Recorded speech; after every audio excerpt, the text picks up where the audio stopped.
जय श्री राम, जय हिंद। दोस्तों कैसे हैं आप सब। Welcome to my channel M V studio. मैं हूं आपका होस्ट दोस्त उमेश।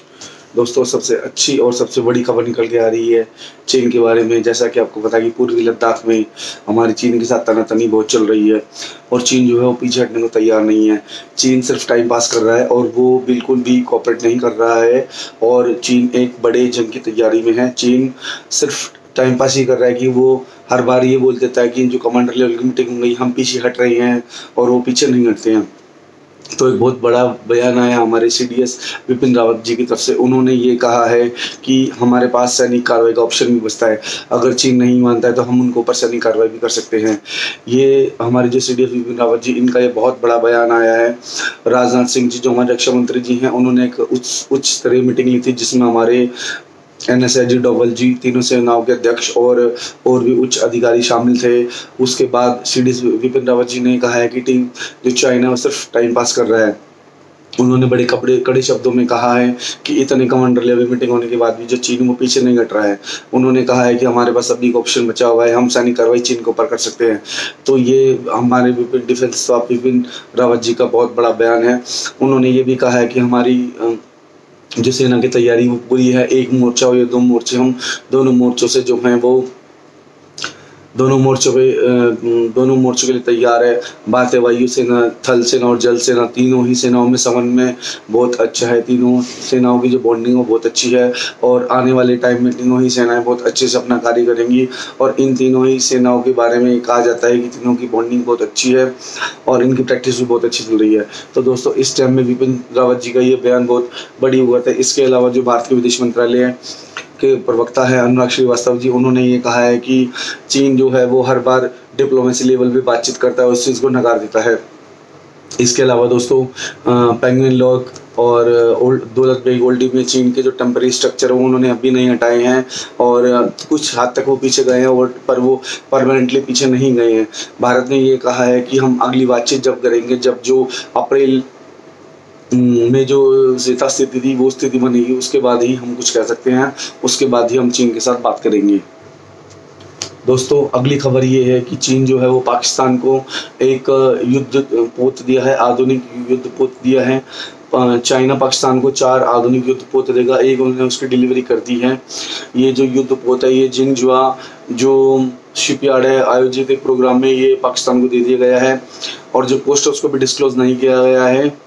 चीन सिंगल मोर्चे पे भारत से टकराव नहीं ले सकता है। उसको पता है कि उसकी सेना में इतना अनुभव नहीं है जितना भारत को युद्धों में अनुभव है। इसके अलावा चीन पाकिस्तान की हर तरह से मदद कर रहा है। जो पाकिस्तान की टेररिस्ट एक्टिविटी हैं, जो टेररिस्ट जैसे लश्कर-ए-तैयबा, जैश-ए-मोहम्मद और भी तरह के जो टेररिस्ट ग्रुप हैं उसमें जो है चाइना इन्वेस्ट कर रहे हैं और भारत के खिलाफ पाकिस्तान को भड़का रहा है और ये बोल रहा है कि आप इधर से अटैक करो, हम इधर से अटैक करते हैं। भारत में साफ साफ कर देगी वो 2 मोर्चों के लिए तैयार है। ये जो पाकिस्तान समाचार एजेंसी जो है APP, उसके अनुसार ये टाइप 014 का युद्ध पोत है और ये आधुनिक हथियारों से लैस है। इसकी जो लॉन्चिंग है उससे पाकिस्तान और चाइना के रक्षा संबंध है वो बहुत अच्छे होंगे। इस जो युद्ध पोत है इसको चाइना की ship building trading company limited बना रही है और 2028 तक पाकिस्तान को 4 शिप युद्ध पोत और मिलने वाले हैं। इससे पाकिस्तानी जल सेना की जो ताकत है वो दुगनी हो जाएगी। तो ये दोस्तों चाइना और पाकिस्तान की दोनों की एक बहुत बड़ी सोची समझी साजिश है कि भारत के खिलाफ वो ये युद्ध पोत को तैयार करना और भारत को घेराव करना।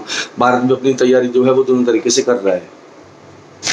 दोस्तों भारत और चाइना के बीच आपको पता है कि LAC पर बहुत दिनों से तनाव चल रहा है। तो पाकिस्तान चाइना की इसी हेकड़ी को निकालने के लिए हिंद महासागर ने अमेरिका ने अपने जो स्टील्थ B-2 बॉम्बर है उनको तैनात किया है।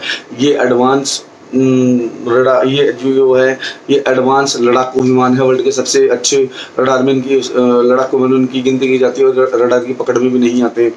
चीन की हेकड़ी निकालने के लिए अमेरिका ने अपने हिंद महासागर में उनका सैन्य बेस है वहाँ पर इनको डिप्लॉय किया गया है। साथ ही चाइना ने अपनी सैन्य जो शक्ति है उसका शो किया है। जितने उनके देश हैं, वियतनाम है, जापान है, ताइवान है, उनको डराने के लिए चाइना ने अपना सैन्य अभ्यास किया है। तो अमेरिका को भी कहीं ना कहीं लगता है कि उनको भारत का साथ देना चाहिए। इसी वजह से अपने जो स्टील्थ B-2 बॉम्बर है उन्होंने अपने नियर बाय हिंद महासागर में इसको डिप्लॉय किया है जो उनका सैन्य बेस है। इसमें कि कम समय में अगर चाइना कोई हरकत करता है तो स्टिल्थ B2 बम्बर, परमाणु बम और अच्छे से अच्छे मिसाइल को ले जाने में सक्षम है और ये चीन को निस्तो नाबूद कर सकते हैं। तो चीन बिल्कुल भी नहीं चाहेगा कि वो भारत से पंगा ले, क्योंकि अभी Britain, Germany, Australia, New Zealand, America, Canada सब भारत के साथ है, जितनी भी बड़ी शक्तियां हैं। तो चीन नहीं चाहेगा कि भारत से लेना। इसके अलावा जो आपको पता है नवंबर में यूएस के इलेक्शन है अमेरिका में, तो वो भी कहीं ना कहीं इस बात में बहुत प्लस पॉइंट करते हैं। जितने भी अमेरिकी भारतीय हैं उनका वोट बैंक बहुत अच्छा खासा है, तो डोनाल्ड ट्रंप नहीं चाहते कि इस चीज़ में कहीं चूक हो, तो इस तरह से वो भारत का कहीं ना कहीं साथ दे रहे हैं। तो दोस्तों अमेरिका ने फुल सपोर्ट दिया है भारत का। जब भारत ने 370 हटाई थी तब भी अमेरिका ने इसका समर्थन किया था। उन्होंने कहा यह भारत का आंतरिक मामला है। इसके अलावा दोस्तों जब भी चीन ने भारत के साथ LOC का वो किया, हमेशा अमेरिका ने भारत का साथ दिया है। तो ये दोस्तों हमेशा चीन जो अमेरिका है वो चीन के ऊपर और भी टैरिफ लगा चुका है, तो कहीं ना कहीं जो अमेरिका है वो भारत को अपनी दोस्ती दिखा रहा है। दोस्तों अगली जो खबर है वो भी चीन के बारे में है। चीन को समझना मुश्किल है, नहीं नामुमकिन है।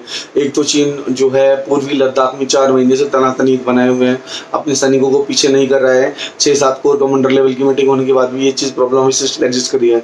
इसके अलावा जो भारत में चीन के राजदूत हैं सुन मिडाओ, उन्होंने कहा है कि भारत हमेशा ही चीन का दोस्त रहा है। उसकी को लेकर चीन में किसी की तरह का बदलाव नहीं आया। चीन हमेशा से ही भारत को अपना देश मानता रहा है। तो अब हम इसको क्या समझे, चीन का दोगलापन समझे या चीन की दोस्ती समझे? एक तरफ तो वो बॉर्डर पर भारत के साथ LOC पर प्रॉब्लम क्रिएट कर रहा है, दूसरा वो अपने राजदूत के थ्रू भारत को दोस्ती दिखा रहा है। तो ये कहीं ना कहीं दोस्तों एक भारत को उलझाने की बात है। जैसा कि आपको पता है कि चीन की हमेशा से सन 1961 ले लीजिए या और भी कोई ले लीजिए, चाइना का दोगलापन हमेशा से ही रहा है। इससे पहले भी डोकलाम में विवाद हुआ था, जहाँ 76 दिनों तक भारतीय और चीन से आमने सामने थी। उसके बाद चीन ने बैकआउट कर दिया था। तो दोस्तों चीन ये है कि सामने कुछ हो रहा है, पीछे और सामने दोस्ती दिखा रहा है और पीठ फिर वो छुरा भोगता है, जैसे पाकिस्तान है। दोनों एक जैसे हैं। तो इनके राजदूत के बयान को भारत ने सीरियसली नहीं लिया है। भारत ने ये कहा है कि ठीक है, वो उनका व्यू है, हम इस बारे में विचार विमर्श करेंगे। पर भारत को भी ये पता है कि उनकी जो भी सैनिक तैयारी है या जो भी वो चाहते हैं, वो भारत उसके ऊपर पूरी की पूरी पैनी नजर बनाए हुए, और जो भी इस बारे में अगला कदम होगा भारत उसको मुंह तोड़ जवाब देगा। अगली जो न्यूज़ है वो पुलवामा अटैक के बारे में है। पुलवामा अटैक के 1.5 साल बाद NIA ने अपनी आरोप पत्र है वो कोर्ट में दाखिल कर दिए। 13,500 पन्नों की आरोप पत्र में साफ साफ उन्होंने असूर मज़हब को इस बारे में जिम्मेवार ठहराया है, जिसमें हमारे 40 भारतीय सैनिक शहीद हुए थे। इसमें 19 लोगों को जो है वो आरोपी बनाया गया है। 6 की मौत हो चुकी है और 6 जो है वो भागे हुए हैं। कुछ पाकिस्तान में और कुछ भारत में छिपे हुए हैं। इसके अलावा असूद मज़हर के बारे में कहा गया कि सारी प्लानिंग उन्हीं की थी। पाकिस्तानी सरकार और ISIS की मदद से इन आतंकवादियों ने इस जो पुलवामा अटैक था उसको किया था, और इसमें जो RDX हुआ था उसको भी पाकिस्तान से लाया गया था। इसमें जो अभियुक्त बनाया गया उसमें अजहर मसूद के साथ साथ उसके भाई रऊफ असगर और उसके रिश्तेदार अमार अली को भी बनाया गया है। इसमें हमारे 40 CRPF के जवान शहीद हुए थे। तो इस आरोप पत्र में जो है जो कुछ आतंकवादी थे वो भारतीय सेना के साथ मुठभेड़ में मारे जा चुके हैं। और ये सारा जो डॉक्यूमेंट है, ये जो सारा इन्होंने आरोप पत्र दायर करा है, इसमें एक एक चीज़ को दिखाया गया है। उन्होंने ये भी कहा है कि कुछ जो विस्फोटक थे उनको अमेजन से ऑनलाइन परचेज किया गया था, और कॉल डिटेल से सारा का सारा खुलासा हुआ है कि कैसे कैसे उन्होंने सब मैनेज किया था, उन्होंने कैसे रेकी की थी और कैसे उन्होंने इकोवैन को हायर किया था और कैसे ब्लास्ट हुआ था।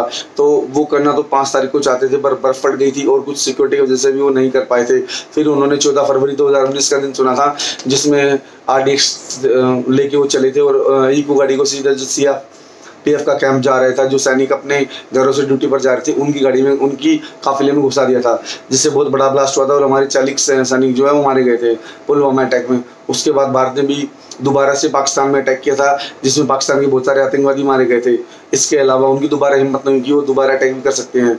इस आरोप पत्र में साफ साफ दिखाया गया कि कैसे ISI भारत में आतंकवाद को फैलाता है और आतंकवाद के लिए एक सुरक्षित जगह बनता है। तो दोस्तों पाकिस्तान की नापाक हरकतें जो है वो भारत जानता है, चीन की भी नापाक हरकतें जो है भारत जानता है। भारत दोनों ही देशों से एक ही मोर्चे पर लड़ सकता है और भारत ने साफ साफ कह दिया है कि अब इन पर कभी भरोसा नहीं किया जा सकता।